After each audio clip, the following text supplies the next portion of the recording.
Bueno, hoy es 11 de diciembre y aquí en el programa del Zapucay del Yamandú por Radio Ciudad estamos con una nota con el señor obispo de Santo Tomé, el señor Gustavo Montini, en el cual agradecemos este momento para hablar sobre lo que se está discutiendo hoy a nivel nacional y tener la voz oficial de la Iglesia aquí en Santo Tomé sobre las cuestiones que se están discutiendo en el Congreso Nacional sobre la ley del aborto.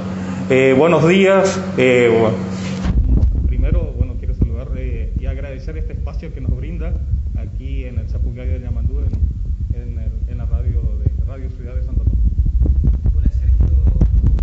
Buenas tardes a toda la gente de Radio Ciudad y buenas tardes también a toda la audiencia.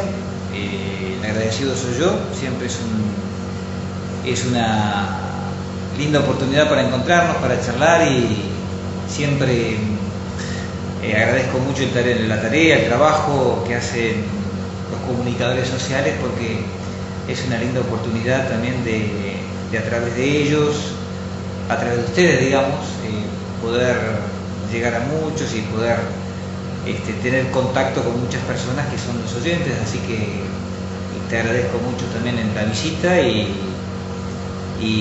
también muy agradecido de poder saludar a toda la gente que nos está escuchando.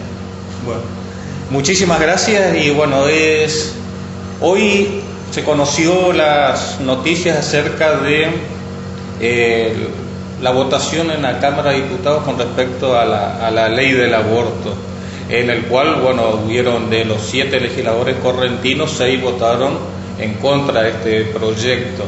¿Qué significa para usted y para la Iglesia esta discusión de la ley del aborto y que llegue a este estado?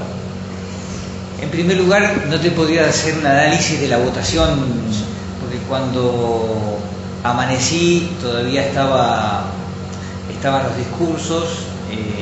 Yo me levanto bastante temprano y empiezo con las actividades temprano, así que en el transcurso de las actividades pude chequear que ya se había hecho la votación a eso de las 7:30 por ahí, y que había salido favorable, digamos, la ley del aborto, digamos, la interrupción voluntaria del embarazo.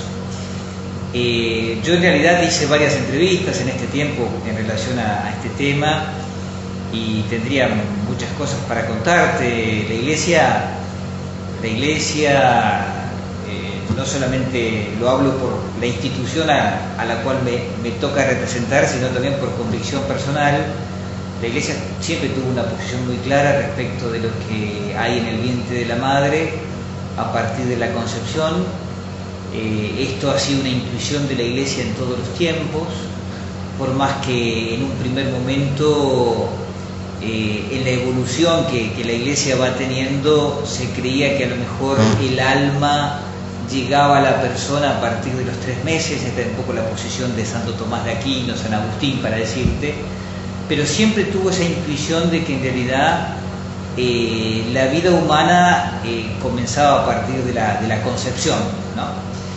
Y después eso fue refrendado por la investigación, por la ciencia, y se fue como teniendo mayor claridad de que en realidad desde el primer momento de la concepción lo que hay es una persona, hay un ADN, hay un genoma que tiene potencialmente todas las realidades que después nacido se ponen en evidencia, digamos, ¿no?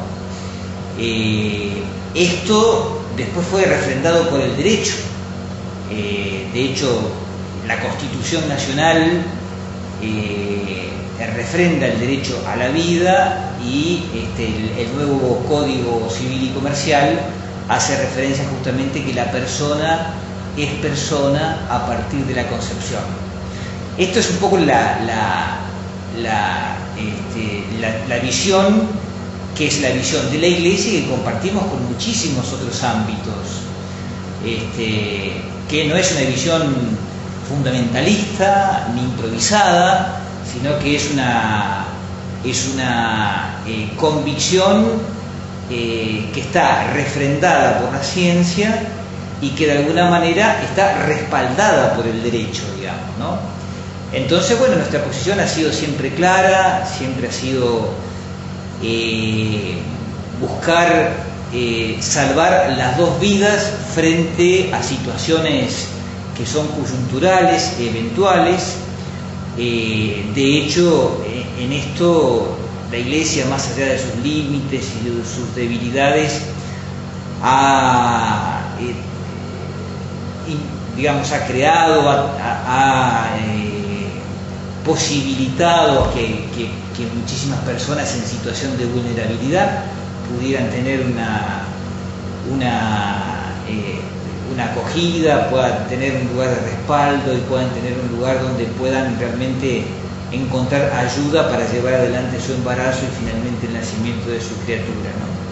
Así que esta es una posición histórica de la Iglesia, que insisto, no es de la Iglesia, sino que compartimos con muchísimos otros ámbitos, refrendada por la ciencia.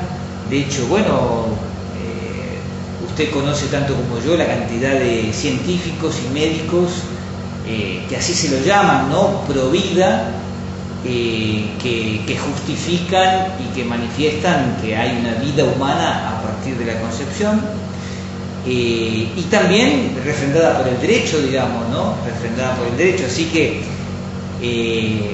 me parece que tanto en el 2018, que fue el primer debate más fuerte, más profundo, fue más, respetando incluso las instancias, hubo audiencias en las provincias, etcétera, etcétera. Creo que ayudó mucho a la ciudadanía a tomar conciencia de la importancia de su participación. Eso se vio también muy visibilizado en lo que ha sido las distintas marchas que hubo, fundamentalmente el 28 de noviembre, en relación a la vida. Hubo una participación ciudadana masiva. No siempre se transmite de esta manera y no siempre se pone en evidencia en todos los medios existentes, quizás en aquellos que son los más presentes en nuestros portales o en nuestras pantallas, pero ha sido una movilización muy grande, donde hubo en distintos sectores de la sociedad, donde lo que se manifestó fue la ciudadanía. Acá mismo en Santo Tomé hubo una manifestación muy linda, donde en realidad los que estuvimos en la marcha éramos personas de distintos extractos, distintos actores sociales, que teníamos que ver con el acontecer de Santo Tomé, que manifestamos nuestra convicción de que en realidad hay una persona a partir de la concepción. Por tanto, no estamos de acuerdo con el aborto. Nos parece que es una medida que está violando no solamente la persona humana, sino está violando un derecho fundamental, que es el derecho inviolable, que es el derecho a la vida. Sí, en estas movilizaciones hubieron muchos participantes de distintos actores sociales, de distintas religiones, y tuvo un fuerte impacto en nuestra región. Eso se notó, se vio, y está claro la posición de los distintos actores sociales de nuestra región. Yendo hacia la parte social, vemos que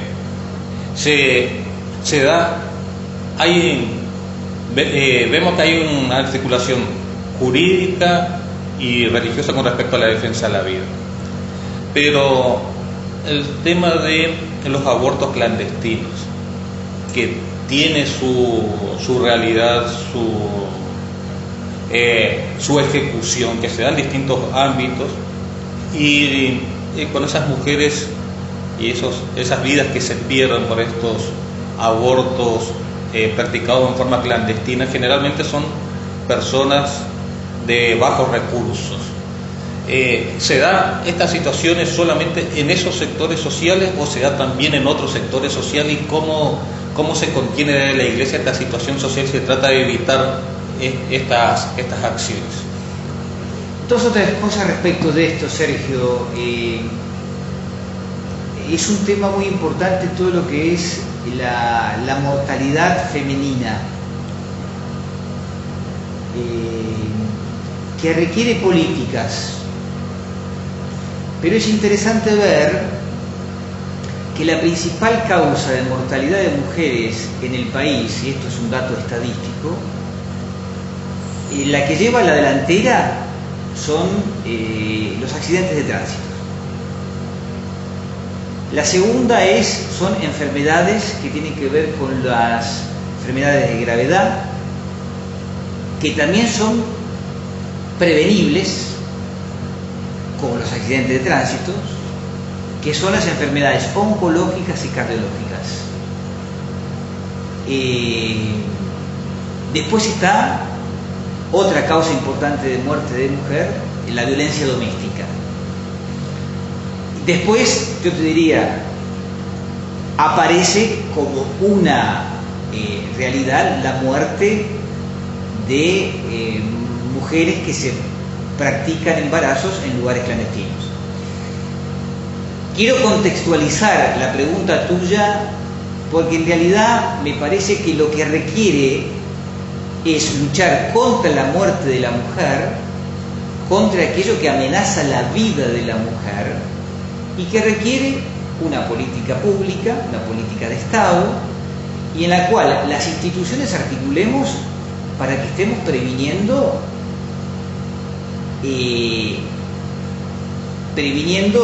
activando una serie de elementos previos para que esto no se dé.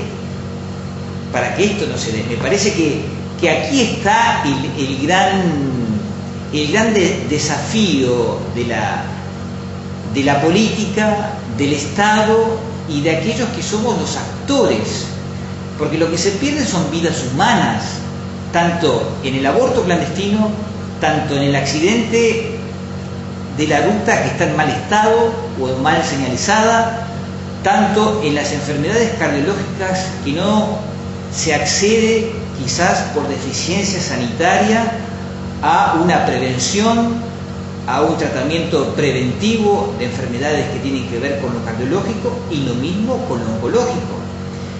Vos, como yo, conocemos las posibilidades de la gran mayoría de las personas de la sociedad en el NOA y en el NEA.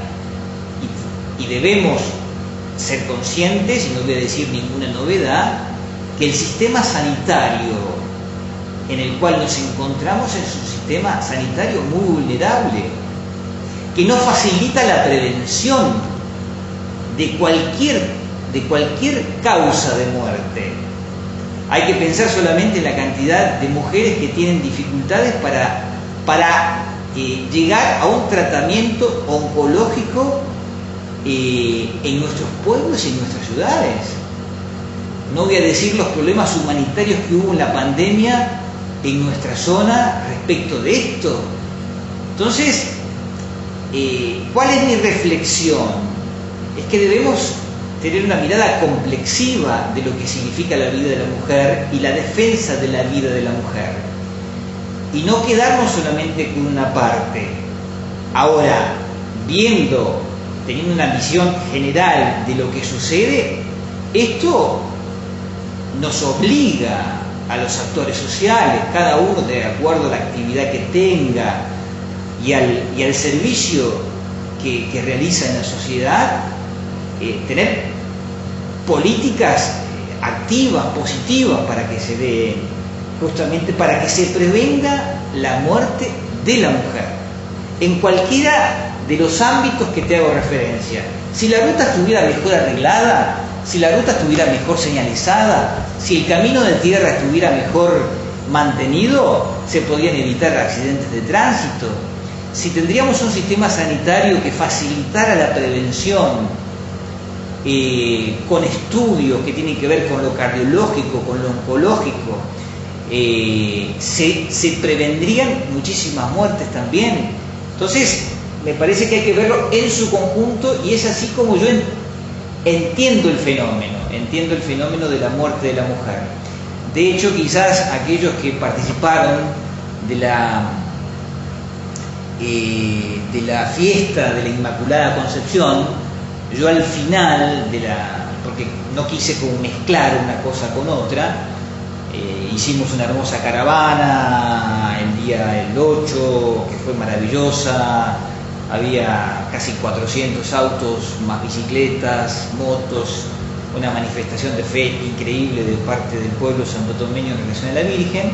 Tuvimos la celebración de la misa y yo al final hice una especie de consagración a la Virgen, y ahí hice una serie de proclamas respecto a esta suerte de realidades, algunas de las cuales estamos haciendo mención en este momento, ¿no? Una puntualmente era lo que tenía que ver con la muerte de la mujer. Buenísimo. La juventud, ¿cómo ve hoy la situación de los jóvenes, su participación, y si están involucrados con su realidad o no? ¿Cómo ve la participación de la juventud en nuestra región con respecto a estos temas? Tanto con respecto a la defensa de la vida, en este tema a su acompañamiento en estas manifestaciones, y como en este contexto general que usted indicó con respecto a la prevención de la vida en diferentes ámbitos. ¿Cómo ve la participación de la juventud en estos ámbitos de nuestra región? Te diría una cosa previa, Sergio, y es que me pasa que con los jóvenes siento un vínculo muy fuerte, digamos, ¿no? Siempre estuve muy vinculado al mundo juvenil, y por más que no sea tan joven, sigo teniendo así una especie como suelen decir ellos mismos, una buena onda, digamos, una química con ellos. La verdad que estar con ellos a mí me inyecta una fuerza, un fuego, que bueno, yo lo hago desde el ámbito específico en el cual me encuentro, más allá de algún otro ámbito que en alguna oportunidad puedo participar o o se me invita y demás, ¿no? Así que, bueno, eso como cosa primera. Lo que voy notando en los jóvenes es en relación a lo que es los jóvenes, me parece que de alguna manera están padeciendo los grandes problemas que tenemos los adultos. Hay una encuesta muy interesante que hizo la UBA, el Departamento de Psicología de la UBA, que está siguiendo el tema de la pandemia y la salud mental en la pandemia, y lo que plantea en un estudio muy interesante, que yo lo voy siguiendo en la medida que puedo, es que la gran palabra es incertidumbre. Y es interesante que la incertidumbre está en todas las edades, en todas las capas etarias, pero está mucho más en los jóvenes.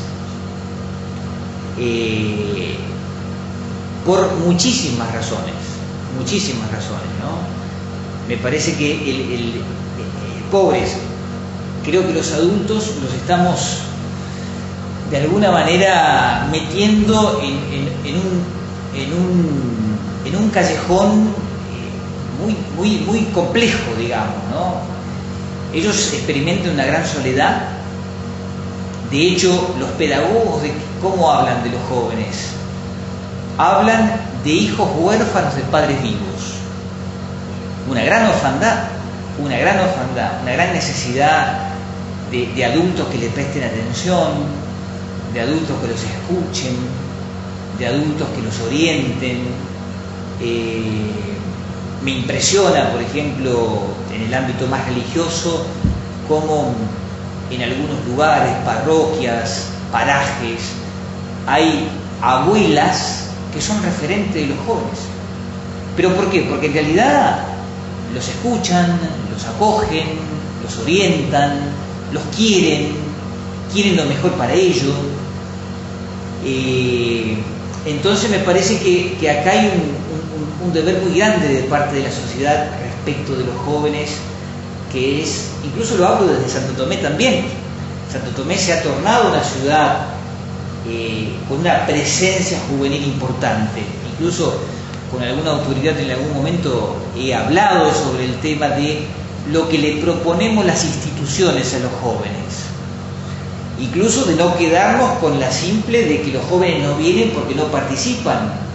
No vienen porque no participan, porque en muchas oportunidades no le damos lugar, no los invitamos y no nos avenimos a lo que nosotros éramos cuando éramos jóvenes. O no se los escucha. O no se los escucha, o no se los escucha, ¿no? Digo, instituciones, hoy una dificultad muy importante en el campo institucional es la participación de las personas y la participación de los jóvenes. Bueno, pero esto no es que el problema sea de ellos, el problema es nuestro, digamos.